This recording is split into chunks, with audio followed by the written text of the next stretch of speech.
Welcome back, Patriots, to the Bald Brad Show. Our lead story of the day is coming from Matt Gaetz questioning Lloyd Austin on this pier that's being built to give humanitarian aid to the Gazans.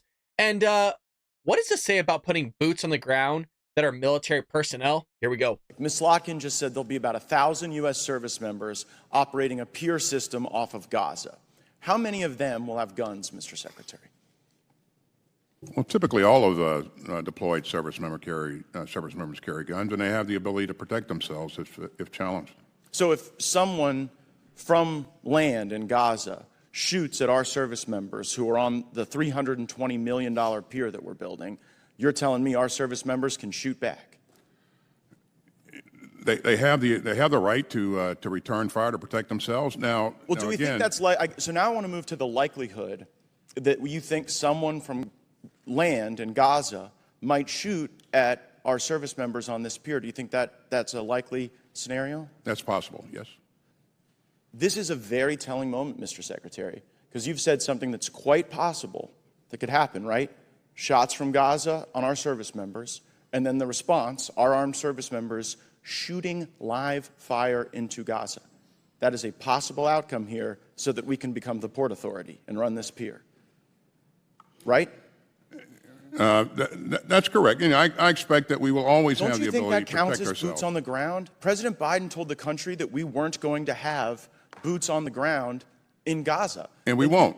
Okay, but you guys parse the distinction between, like when Americans think boots on the ground, they think Americans in harm's way or engaged actively in a conflict. You guys seem to be sort of saying that boots on a pier connected to the ground, connected to service members shooting into Gaza, doesn't count as boots on the ground? It does not. I think you're going to find the American people have a different perspective on that. And if we're going to have people shooting into Gaza, we probably should have a vote on that, pursuant to our war powers. Great job by Matt Gaetz there, calling out the obvious of how the Biden administration has really pigeonholed themselves into a really weird situation because the terrorists have already attacked the pier, which we covered about a week and a half ago. Which, by the way, I think this pier is not just to be being built for getting food in and out of Gaza, but I think it's to get people in and out of Gaza at the end of the day. I think because the people of Gaza, the Palestinians, have nowhere to go, that we're going to use this pier to now ship them to various places around the world, America being one of them, and starting refugee camps all across the globe. That's what I think the true purpose of this pier is. I don't think it's just for humanitarian aid, folks. I think there's a lot more to this, and we could be pulled into this whole conflict, if we haven't really already, with Iran, with the Houthis, with Hamas. All these people committing terrorist attacks across the globe is trying to pull us into this conflict, which, look, we're already $35 trillion in debt, folks. We don't have the money and the capabilities to be spread so thin. The other part of Matt Gaetz' conversation with Lloyd Austin was regarding the F-35 fighter jets and how only 29% of them are combat capable. And they're about $100 million a pop. So we got a lot of issues here. And it's not just our military with issues, folks. We also have the university system still getting taken over by these anti-Israel protesters, these psychos. And now they're breaking in the buildings, folks. These anti-Israel student protesters barricaded themselves inside a Columbia University campus. They've taken over the campus. They've taken over the quad. They're taking over buildings. Now you can't even hold classes. They're not in session. They're over Zoom because the Jews are too scared to go on campus, and rightfully so. Hell, if you're an American, you got to be careful going on campus. And I'll explain why in just one moment, because a journalist was assaulted. We'll get to that. Just give me a second here, folks, because the protesters took over Hamilton Hall after the university began to suspend some students who have taken part in this weeks-long anti-Israel encampment on campus. You know what I think should happen?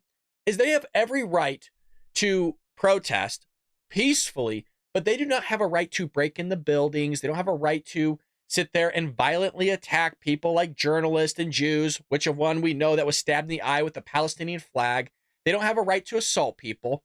So if they're going to sit here and shut down the campus, I say the university finds out each one of these students and who they are and sits there and now puts a payment plan on them to now pay for those who had to sit there and forfeit a part of their education because these idiots want to sit here and act like they're heroes, saving the Palestinians in Gaza from the Israelis, which they're not doing anything. They're sitting in tents, jerking each other off, not making a difference whatsoever. And if they wanted to make a difference, then they could sit there, save up their money, sell their tent, and go buy food and have it shipped to Palestine or the Gazans, however you want to phrase it, and sit there so you could do that rather than people having a famine and starvation and not able to get a glass of water in Gaza. But no, these people are heroes, folks, because they sat there and stormed a building like you see here and are all masked up chanting death to Israel, death to America. We saw them spitting on the American flag. We saw them stomping on the American flag. If you walk onto a campus with an American flag, you're going to get assaulted.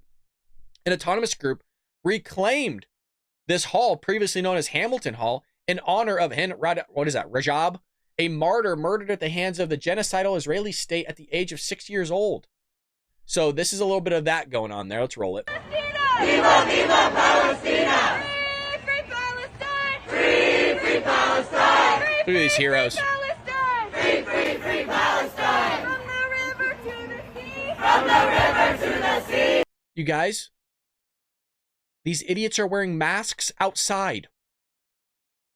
Let that one sink in. They're wearing masks outside. We already know where they politically align. Palestine will be free! They're not with us, folks. These people are idiots. Don't be fooled because these people go to Columbia University, Yale, Harvard, that they're smart. You got to forfeit that thinking. It ain't about if you're smart anymore. It's just the fact that you can read a book and take a test. It's not like you're street smart. You can't make connections. You just memorize something out of a textbook. And so you go to Harvard, Yale. University is really meaningless nowadays. So as I mentioned, just breaking school property, but it's okay, you guys. According to the Democrat Party, these people, like you saw in The View from Sonny Hostin, they're just anti-war protesters, you guys. They're not chanting death to Jews. They're not asking for the genocide of the Jewish people. They're not asking for the death of Israel and death to America. No. This is the same as the Vietnam War protest, according to Sonny Hostin of The View and other Democrat libs that are on the freaking mainstream media. Quote, "We are grateful for the brave students," they're heroes, you guys. They're saving lives by chanting Free Palestine, and community members who put themselves in harm's way to protest Columbia's complicity. Harm's way against whom? You're standing there getting food fed to you. You're getting something like tents and whatever paid probably by Soros. So, like, what harm are you in? Taking over a building is a small risk compared to the daily resistance of Palestinians in Gaza. It's unbelievable. So here we have a pro-Hamas student. These thugs smash their way into Hamilton Hall and are reportedly barricading themselves inside now. Let's turn this down a little bit. Here we go.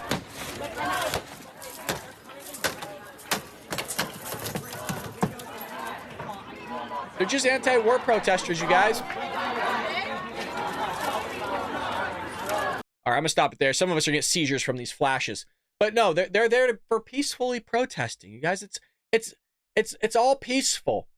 Just imagine these people here wearing a bunch of MAGA hats, storming into Hamilton Hall, breaking buildings and, not breaking buildings, but breaking the doors to get into the buildings.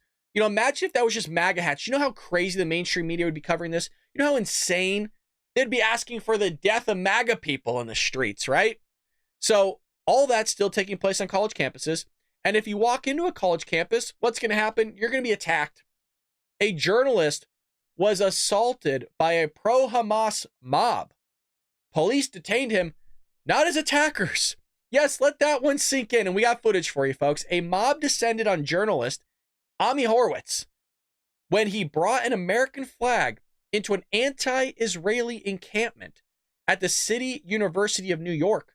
Yet he was the one who ended up detained by police.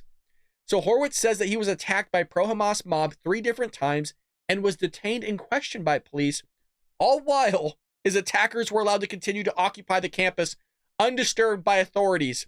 Quote, "Before I had a chance to even wave the flag, I just took it out. This mob descended upon me, and it was brutal, and they attacked the guy." So we got some footage here from the Daily Wire, and we're going to go ahead and roll it. This is robbery. No. Hey, don't hit me. Get the fuck out of here. Don't hit me. The fuck out of here. My hands are up. Hands up, don't shoot. Hands up, don't shoot. Hands up, don't shoot. Hands up. You're insane. Don't hurt me. Get out of here. I'm an American. I'm an American. Yo. We're all American, man. Come on. Great, so I'm sorry. You gotta go. You gotta go, please. I'm an American. You gotta go, man. Get the f off of me, man. Don't push him. Don't push him. Don't f push me. Nobody push him. No one's Push me. Leave. I'm an American. The f man. I'm an f American. You gotta go. I'm an American. I want to go to city campus.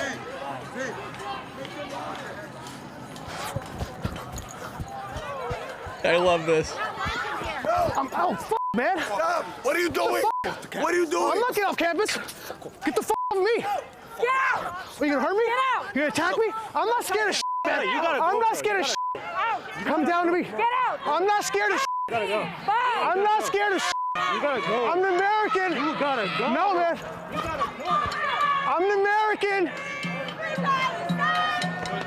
I'm an This is American. wild. I'm an American. I can do what I want. I can do what I want. Don't. I love that he keeps running past him and tries to get on campus. Let's see. So this looks like this is where he's getting caught by the police. Hey, Denver, what am I doing? Isn't that crazy? Let's go.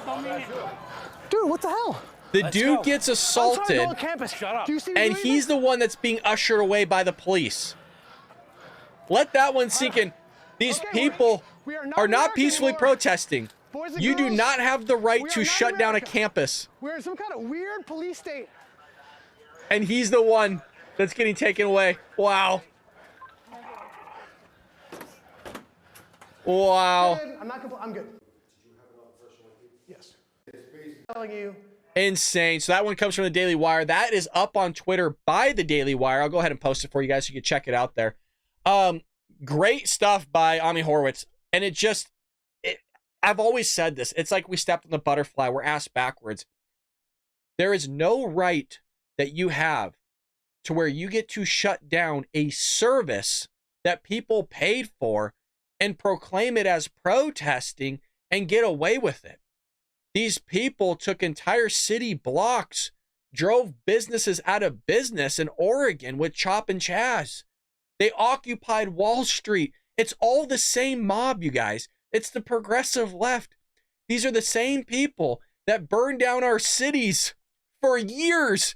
All the while they're telling us mostly peaceful protest, nothing to see here. And the city was all ablaze behind the reporter. That was MSNBC, of which we talk about in our book, Trojan Horse, How the Left is Destroying America, folks. I'm telling you, you're seeing it in real time. It's going to be a timely book until the left is shattered by their ideology. Their ideology is what's going to take them down. And I hope we can continue to expose them with video clips like this and their dangerous ideology that will destroy this country from the inside out. Great reporting there by the Daily Wire. We're going to keep today's episode a little bit short. Without you knowing, your boy has a migraine. This is all a facade. It's all fake. It's not real. But not much in the way of news. There always is news, but it's the continuation of the protest here. Continuation of Joe Biden acting like a dipshit. And you also have our military spending $95,000 on a box of crayons, as well as $100 million on a bunch of F-35s that don't even fly, can't even sit there and do the capabilities of which they promised to do. So a lot of news is out there, but a lot of repeats and not too many updates to provide you guys. So I figured I'd keep Wednesdays short, and hopefully we'll come back tomorrow with some good old news. With that being said, folks, please hit that like and subscribe button. Leave us a short comment down below. Share this link with your friends and family all over social media. Damn, folks. I'll see you tomorrow here on The Will Brad Show.